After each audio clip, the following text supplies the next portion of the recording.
October the 7th, 1981, Red Square, Moscow. The Soviet Union at the height of its power. 64 years after the great socialist October Revolution, Moscow has become the center of world communism and the second superpower next to the United States.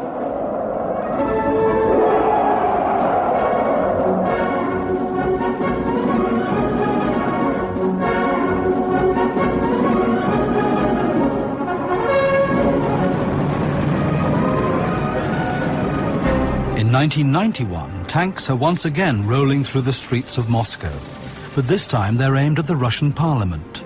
The old-style communist faction of the party wants to put an end to Gorbachev's reform policies. But the people of Moscow fight back.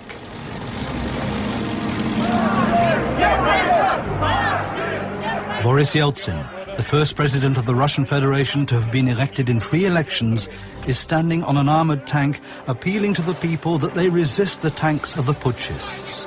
The putsch fails. And with it, the greatest political and social experiment of the 20th century. Yeltsin offers hope for a new post-Gorbachev policy after the demise of the empire. Does the end of the Soviet Union also mean the end of the communist idea, an idea that has captured the imagination of people all over the world for decades? How can one explain the collapse of the communist system, the fall from world power to political nothingness? Das System war nicht fähig, sich zu reformieren. Das ist der wirkliche Kern. Der Grund lag in den überstürzten Experimenten durch Gorbatschow. Daran habe ich keinen Zweifel.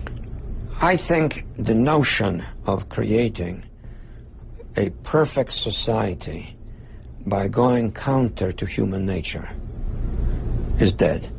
Because the basic error of communism was that it simply did not understand human nature. Das Sowjetsystem scheitert an seinem Menschenbild, das absurd ist, das auch einer der Modernisierung durch Industrie, Informationstechnologie überhaupt nicht gerecht werden konnte. Auch die Bürokraten haben nicht mehr an das System geglaubt. Auch die Parteileute waren zunehmend zynisch, korrupt, routiniert und ohne moralische Energie. President Reagan was in the right time, in the right place, and he found dead bear, and he told, I killed them. Если у власти оказались те, которые не должны были оказаться на вершине. Те, которые ничего не имели никакого отношения не имели к коммунистической идее, к его воплощению, да. Der Kommunismus war eine Ideologie der Befreiung und ein Herrschaftssystem der Unterdrückung. The myth of the October Revolution. The storming of the Winter Palace, seat of government, on October the 25th, 1917, according to the Russian Gregorian calendar. Legend and reality. The famous film director, Sergei Eisenstein, staged the dramatic events with powerful images. In his film, October, the revolutionary masses, led by Lenin, stormed the palace. Their goal, to depose the corrupt government. But in reality, Lenin wasn't there. The famous film was propaganda. The truth looked entirely different. Plötzlich hatten die Bolschewiki mit einem Aufstand, der von der Mehrheit der Bevölkerung gar nicht bemerkt wurde. Das war in der Nacht, da wurden da die Brücken und die Banken und alles in die Hände genommen und am nächsten Morgen hatten die Bolschewiki die Macht. On the morning after the coup, the palace was besieged by curious bystanders. There was little damage, just a few broken windows. Es gab keinen Kunstgegenstand im Winterpalais, der beschädigt oder zerstört war. Es war alles zerstört, nur im Weinkeller, damit diese Rotgardisten nicht besaufen. Diese Weine 200 Jahre alt oder 100 Jahre alt, diese Konjaken und, war alles kaputt. Schade. This was done by several hundred members of the Red Guard and sailors under the command of Leon Trotsky, first evidence of his talents as a strategist. Trotsky, der Urheber des Staatsstreiches, hat einmal gesagt, ein diszipliniertes und regierungstreues Regiment wäre ausreichend gewesen, um den bolschewistischen Staatsstreich zu vereiteln. Aber dieses Regiment war nicht vorhanden. The big winner of the Bolshevist October Revolution is Lenin. His uncompromising will to power helped him prevail within his own party and then in Russia as a whole. Vladimir Ilyich Ulyanov was born in 1870 in rural Simbirsk, the son of a school inspector. His mother, a nobleman's daughter, is an enlightened Democrat, and she passes these ideals on to her children. Vladimir displays talent and extraordinary intelligence as a pupil. When his brother Alexander is executed in 1887 for participating in a failed assassination attempt on the Tsar, Vladimir too chooses a revolutionary path.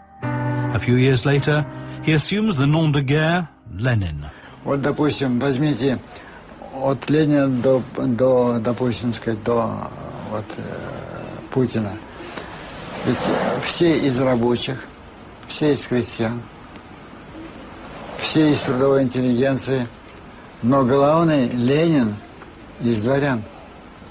Вот он бывший и не бывший. Die Einstellung Lenins zu russischen Autokratie unterschied sich kaum von der Einstellung des radikalen Flügels der russischen Intelligenz, der sogenannten revolutionären Intelligenzia. Für die revolutionäre Intelligenzia verkörperte das zarische Regime das Böse. Tsar Nicholas II rules a country stretching from Warsaw to Vladivostok, an autocratic monarch who answers only to God and himself, his allies the nobility, who have divided the country up amongst themselves, a small but immensely wealthy upper class. Russia is an agrarian society. 80% of its 135 million inhabitants work in agriculture. Serfdom of peasants is abolished in 1861, making them free citizens, but they still don't own the land. Compared with peasants, there are only a few industrial workers, 3 million. Many peasants flee from rural poverty to the big cities. In the few factories in St. Petersburg, Moscow and Minsk, they toil for starvation wages, often 18 hours a day. The people live under the most inhumane conditions, deracinated, thrown together in mass housing.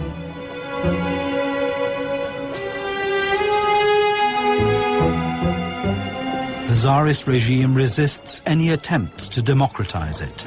Political parties were outlawed until 1905, and their members persecuted, arrested and imprisoned. Thousands were incarcerated or banished. Je rückständiger ein Land, desto größer die Wahrscheinlichkeit, dass es zu gewaltsamen Aktionen kommt, je stärker der staatliche, der polizeiliche, der militärische Druck in einer Gesellschaft, desto geringer die Chancen einer demokratischen Verwirklichung dessen, was die sozialistischen Bewegungen wollten. Das war diese Vision von der Entstehung eines Gemeinwesens ohne Ausbeuter. Also eine vollkommen gleiche Gesellschaft, in der also nur die Werktätigen existieren und die Ausbeuter eben zu Menschen zweiten Grades degradiert werden. The more pragmatic Western society transform Marxism into social democracy inside that. The Russian mentality want to implement all the things just like you read it in the book. In November 1895, Lenin founds the Revolutionary League for the Liberation of the Working Class. Accused of political agitation, he's banished to Siberia in 1897. Here he marries the revolutionary Nadezhda Krupskaya. After his banishment, Lenin leaves Russia to go into exile. A brilliant theorist and born orator, Lenin becomes leader of the radical wing of the Russian Social Democrats. Because his wing manages to win a party assembly vote by a slim majority, he gives his faction the name Bolsheviki, which means majority holders. The democratic parliamentarian-oriented wing, which is actually larger, gets the name